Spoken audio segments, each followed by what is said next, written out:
অথচ বেশি দাম নিচ্ছে তোমাদের যে সেক্ষেত্রে আমরা বিনা পয়সায় কমিউনিটি আমাদের অ্যাকচুয়াল যে খরচ সেটা করে।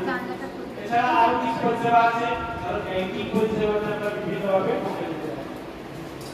ব্যাংকিং এর এটিএম মেশিন পাঁচ করে টাকা দেওয়ার সময় অনেক সময় মেশিন দিয়ে টাকা বের হয় না, সেক্ষেত্রে ব্যাংক যদি না ফেরত দেয় আমাদের দপ্তরে কমপ্লেন করলে আমরা ফেরতের ব্যবস্থা করে দিতে পারি।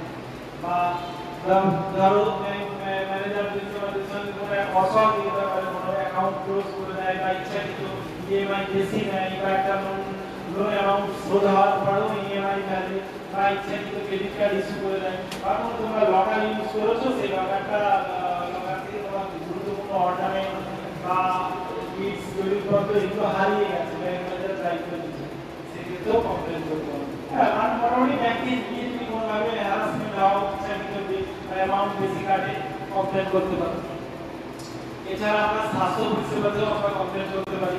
যদি আমরা অসুস্থ হলে কোথাও ভর্তি হয়, নার্সিং হোমে ভর্তি হয়, তো ওখানে ডাক্তারি পরিষেবা নেই, কিন্তু অনেক সময় হয় ডাক্তার বা নার্সের একটা নেগলিজেন্সির কারণে কি হয়, একটা রোগী মারা যায়, কারণ অঙ্গহানি হয়, চোখ নষ্ট হয়ে যায়, চ্যানেল করতে ভুল হলে হাত নষ্ট হয়ে যায়, পা নষ্ট হয়ে যায়, এমন ঘুরে ঘুরে উদাহরণ ঘটে। আমরা জানি না বলে